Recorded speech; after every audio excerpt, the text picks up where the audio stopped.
Hi, I'm Karen Rogers, back to make video number 8. Thank you for joining me as always.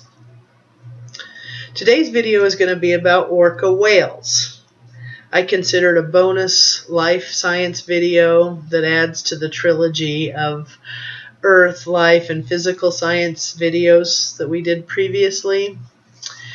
The subject of orca whales was requested by one of my subscribers, and so yes, I do take requests. So Snow Cone, Space Dog, thank you for the inspiration, and here we go. I've used some pictures from Google Images to make it a little bit more interesting. All right, first of all, there's lots of types of whales. There are the great blue whale, the humpback whales, the sperm whales. Moby Dick was a sperm whale, beluga whale, and orcas. So there's lots of types of whales. When you think of Shamu at SeaWorld or Keiko from the Free Willy movies, those are orcas. Orcas get their name, they're also called killer whales, and they get that name from the Roman god Orcus.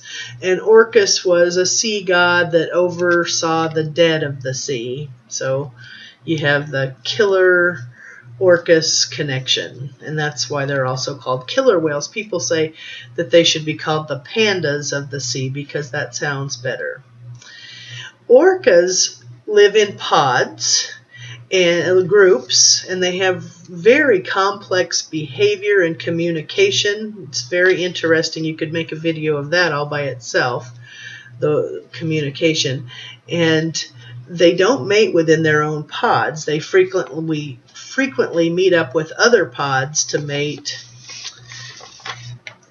The male versus female, the males have you look at their dorsal fin, and if it's bigger and more triangular, it's male. If it's smaller and has more of a curved shape, that's a female. Now, orcas are the apex species of the ocean. Nothing hunts them naturally, but they hunt others. They don't eat plankton like some of the other whales. Instead, they will hunt sharks, other whales, fish, sea lions, seals, rays. Basically, because of their size, they can just body slam their target prey, whatever that is, or they flip it with their tail and disorient it. It's interesting because we have this cultural image of whales like Free Willy, and they're oh so cute, and then the great white sharks are Jaws and scary and terrible. But if you put an orca versus a great white shark, the orca would win mostly due to size and maybe some intelligence. The sharks go more by instinct, whereas the orcas are more intelligent. As a matter of fact, they will go as a group, and if there's a sea lion stuck on an iceberg, they'll start to form these waves that make the seal or the sea lion fall off eventually. And so they're a little bit smart. All right, whales, orcas in captivity. They don't harm humans, but they have been known to injure their handlers and even kill them when they're in captivity.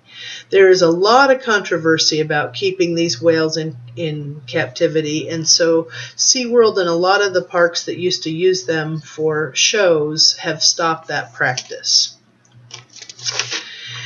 They must breathe air.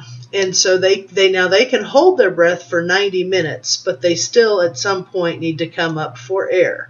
They have one hole that's a nostril, and so they breathe in the air, and then they have another hole that's the blowhole where they exhale. And people think that water comes out the blowhole, but it's actually air. But what happens is it's warm air, and the sea is usually cool, and so it condenses, and it's more of a mist than this water coming out. Now, if you're an expert whaler, you can tell what kind of whale it is based on the pattern of their spout or their blowhole, which is warm air, not water. All right, what about beached whales? Beached whales is a mystery for scientists, but they have some theories. Maybe the whales just got tired or ran out of food and nutrition. They could have been poisoned by something in the sea. Maybe there was some sonar by humans that messed up their echolocation and they got lost. Maybe one of the whales got beached and so the others came to help it. Really, it's still a mystery. So if you are wanting to know more about beached whales, I'm sure there's a university where you could do some research and find out maybe some more answers.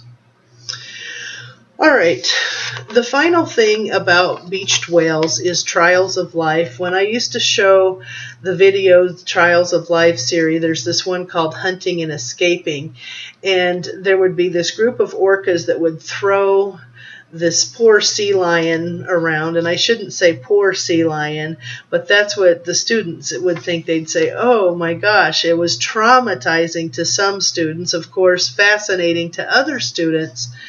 But what the orcas are doing is they're teaching their kids, their young, how to hunt. And that's what they do. They hit it and then they throw it in the air to disorient it and eventually kill it and eat it.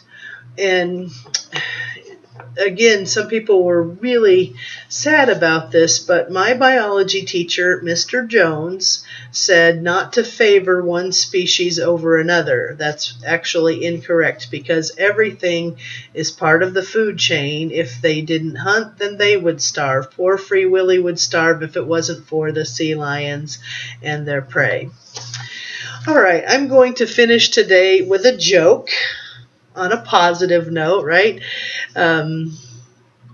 What do you call a group of killer whales that like to make music together? An orchestra.